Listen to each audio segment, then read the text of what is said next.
Well, let's analyse that a bit. Joining me from central London now is John Tamani, a Professor of Urban and Regional Planning at University College London. And also joining me from Leeds train station is councillor James Lewis, who heads the West Yorkshire Transport Authority. Thanks to you both very much for joining us. Professor Tamani, if you listen to David Cameron, if you listen to the Transport Minister today, this isn't just a train line, it's an engine for growth, it's the end of the north-south divide. Can it be that? I think it's interesting that the Prime Minister uses the examples of Spain, France, Japan. We could add South Korea to that list. These are countries which have built these high-speed rail lines and at the same time have seen widening regional economic divides. There's very little evidence to support the idea that building a high-speed rail line to the northern cities will close the divide between the north-south divide, as the Prime Minister has said. What do you make of that, Councillor Lewis? I think what we've got to look at is first of all, Yorkshire and the regions has one of the most sluggish economies in the country at the moment, and linking it into areas with much better growth has got to be a good thing. HS2 on its own won't do it. We completely accept that. What we're looking at as a transport authority in West Yorkshire and working across the north of England is improving the whole transport infrastructure. HS2 is just a part of that. We want to improve journey times out of Leeds, making Leeds a transport hub for the rest of the region so it can share in the growth. Do you really think that'll happen, though? They won't have any money left after all this. We've got to make sure the money's there and the investment there. We've seen decades of historic underinvestment in transport in the north of England. Recent surveys have shown that infrastructure investment and transport investment has been focused on London and the south east. That might be right for the capital, but we can't let that part of the country's economy overheat and let other parts of the country lag behind. HS2 is great at tying that together, and we've got to fit it in with our local aspirations for investing in the rail network in Yorkshire, and also the things we hope to do to the local transport network and our transport funds for investment right across West Yorkshire.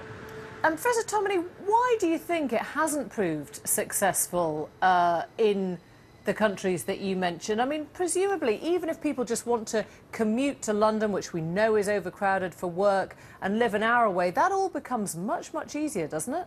Well, I think two things are likely to happen here. One is we're likely to see the extension of the London labour market, possibly Birmingham becoming part of the commuting zone around London.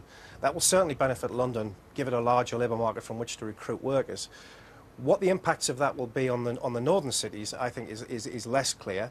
The evidence from countries like France and Spain is that what tends to happen is that firms in the capital city benefit more from these investments than firms in the regional cities, because typically, for instance, in France, there's plenty of examples of this. Nationally headquartered companies close their local offices because they can serve regional markets from the capital city.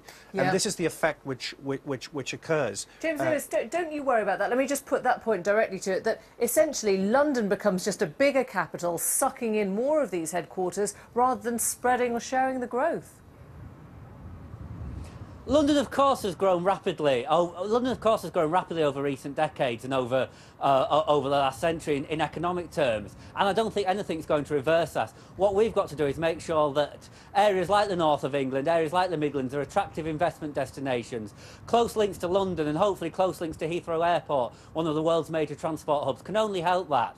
And, like I say, deal with the decades of underinvestment in transport infrastructure. Some of the trains that currently run between London and Leeds are older than I am. We've got to put that right. We've got to get the money there, make those links better, draw together the North and the Midlands as well as London, and see that economic growth come, and fit it in with our aspirations for transport in Yorkshire and the north of England. And, John Tamani, I guess even if what you're saying is right, at some point you have to take the gamble, don't you, that this could be the first one to change it. We haven't had a major rail investment like this for, what, 120 years? Sure. I think there's a strong case for investment in transport and connectivity. Whether HS2 is the right way to do it, I don't know. If I had £35 billion to spend and my objective was the promotion of regional development, I'm not sure I'd be putting it all in a rail line which is designed to heal the north-south divide. What would you put it in then? I'd be putting it into things like skills, the capacity of firms in the north to innovate.